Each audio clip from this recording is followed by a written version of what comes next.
Olá, oi pessoal, tudo bem com vocês aí? Para que vocês não me conhecem, meu nome é Carlos Barbieri Neto. Para quem não é inscrito no meu canal, já se inscreve, ativa o sininho de notificação para receber vídeos e também não deixa de deixar o likezinho maroto para deixar o canal crescer. Bom pessoal, vamos seguir mais uma saga completa desse livro do Espaço do Senhor Jesus Cristo, que eu já parei o vídeo anterior que eu fiz pelo Espírito Santo que eu fiz. Agora vamos continuar mais uma parte que eu parei assim, já lembrei. O caso do profeta Agabo, que deu a entender pelo Espírito que haveria uma grande fome pelo todo o mundo. Está escrito em Atos capítulo 11, versículo 28. Bom pessoal, conseguimos achar. Levantando-se um deles por nome Agabo, dava a entender pelo Espírito que haveria uma grande fome em todo o mundo. E isso aconteceu no templo de Cláudio César. Vamos lá. Revelou o profundo desejo de Deus em exortar o seu povo a respeito do futuro. O próprio livro do Apocalipse é perfeita profecia, cujo é preparar. O objetivo é preparar, edificar, exortar, consolar o povo de Deus, o povo de Deus acerca dos acontecimentos que não há de vir antes da segunda grande vinda do Senhor Jesus. Outro aspecto da profecia é toda que é anunciada o Evangelho do Senhor Jesus, está profetizando, afirmar que o Senhor Jesus cura todas as enfermidades, liberta dos oprimidos, do diabo, prospera, salva e etc. E nada mais, nada menos do que afirmar que algo que certamente acontecerá na vida de todos os que creem nesta palavra profética, que é a palavra de Deus. Finalizando este assunto, aqui vão alguns conselhos úteis para os cristãos reconhecerem se determinadas profecias que aumentam a cada dia são de Deus ou do diabo. Número 1. A primeira virtude que o ouvinte da profecia deve tomar é verificar que se a palavra profética, de acordo com a Bíblia, isto é, se ela edifica, exorta e consola a igreja como um todo. Número 2. Verificar se a profecia é dirigida a uma pessoa, a única pessoa. Se for, então é totalmente falsa. Número 3. Depois dessas observações, esperar se a profecia se cumprirá ou não. Caso se cumpra, é verdadeira, ou seja, é de Deus. Se não se cumprir, é falsa e demoníaca. Um exame mais apurado a respeito da vida do profeta ou mensageiro ajudará em muito a aceitar ou não suas profecias, pois está escrito em Mateus capítulo 7, versículo 15 até o 20. E disse: Acautelai-vos, porém, dos falsos profetas que vêm até com vós vestidos como ovelhas, mas interiormente são lobos devoradores. Porque seus frutos os conhecereis. Porventura conheceis uvas dos espinheiros, ou figos dos abrolhos? Assim toda árvore boa produz bons frutos, e toda árvore má produz frutos maus. Não pode a árvore boa dar maus frutos, nem árvore má dar frutos bons. Toda a árvore que não dá bom fruto corta-se e lança-se no fogo, portanto pelos seus frutos os conhecereis. Discernimento de espíritos. No tempo da igreja primitiva, havia muitas pessoas dotadas de poderes psíquicos e espirituais, as quais que não pertenciam à comunidade cristã.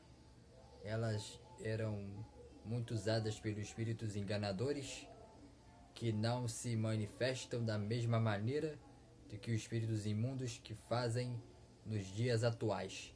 Esses são os espíritos enganadores que penetram sorrateiramente nas pessoas incautas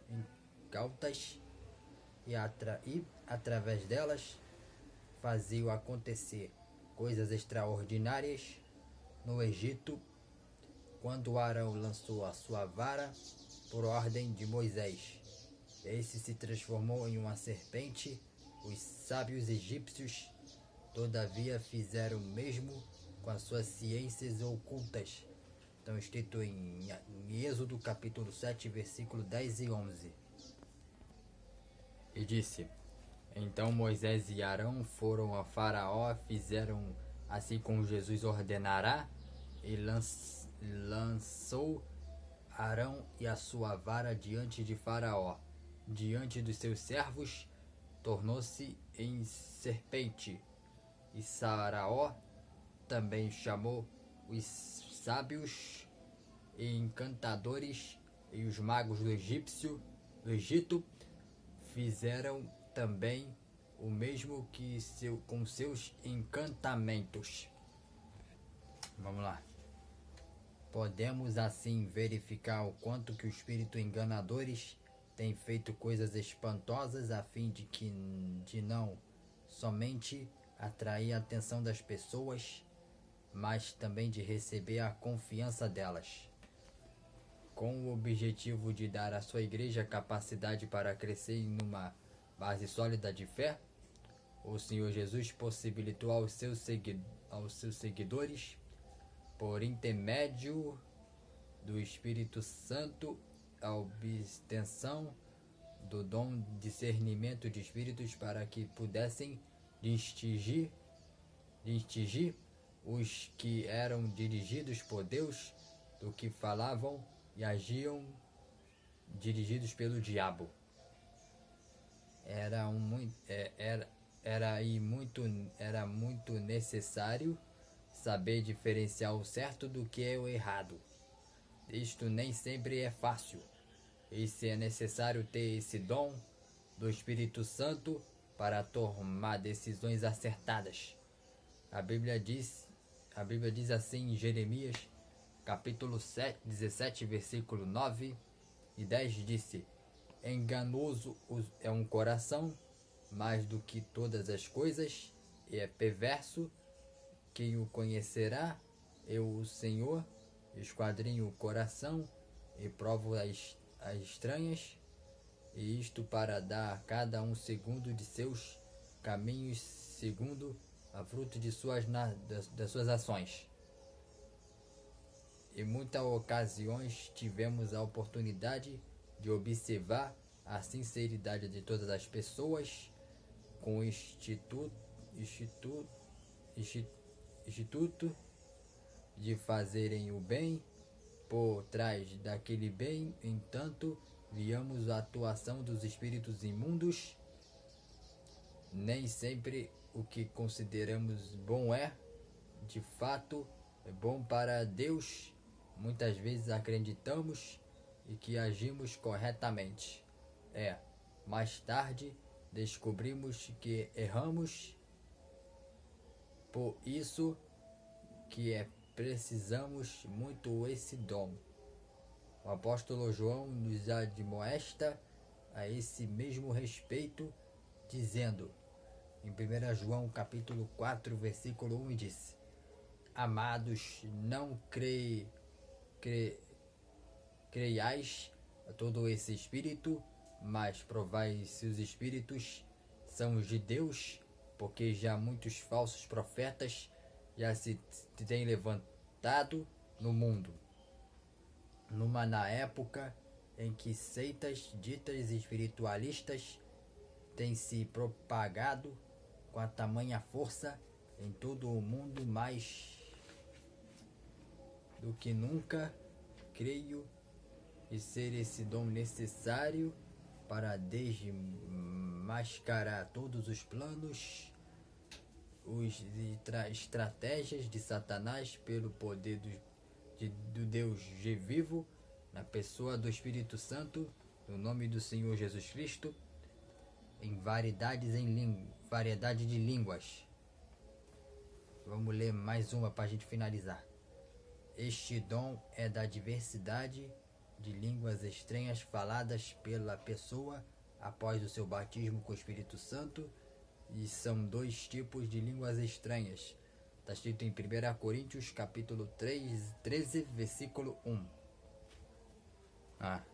Dizendo: assim que eu falasse em línguas dos homens e dos anjos, não estivesse em amor, seria como o metal que soa, como o sino que tine. Número 1. As línguas estranhas aos homens em geral, que são aquelas as proferidas pelos anjos. Número 2. As línguas estranhas à própria pessoa que fala, e geralmente também estranha as que ouvem. Quando alguém fala em línguas estranhas, usando este dom do Espírito Santo, mesmo que não entenda o que diz, está edificando em si mesmo. Está escrito em 1 Coríntios capítulo 14, versículo 4. Dizendo: o que fala em língua desconhecida edifica-se a si mesmo, mas o que profetiza edifica a própria igreja. Vamos lá. Por isso é imprescindível que a pessoa procura falar de maneira disciplinada, sem escandalizar aqueles que nada entendem. Não são poucas pessoas que, ao falar em outras línguas, dão a vazão à carne, ou seja, chamando a atenção dos demais para si mesmo, falando muito alto, até gritando, se sacudindo, mas parecendo que estava cheia de demônios, parecem cheias de demônios, ao falarmos em línguas estranhas, e devemos procurar chamar a atenção de Deus, é o fim de edificarmos a nossa própria vida. No entanto, se falarmos em alta voz, chamaremos a atenção das demais pessoas e, consequentemente, demonstraremos o egoísmo diabólico, tirando a concentração delas. Ora, se que quem fala outras línguas edifica a si mesmo, então para que fazê-lo de modo que os outros ouçam? A gente, assim que encerra o vídeo por aqui, vamos ler mais uma parte. Para quem não é inscrito, já se inscreve no meu canal, ativar o sininho de notificação para receber vídeos que eu faço todos os dias. Eu vou ficar por aqui e até a próxima.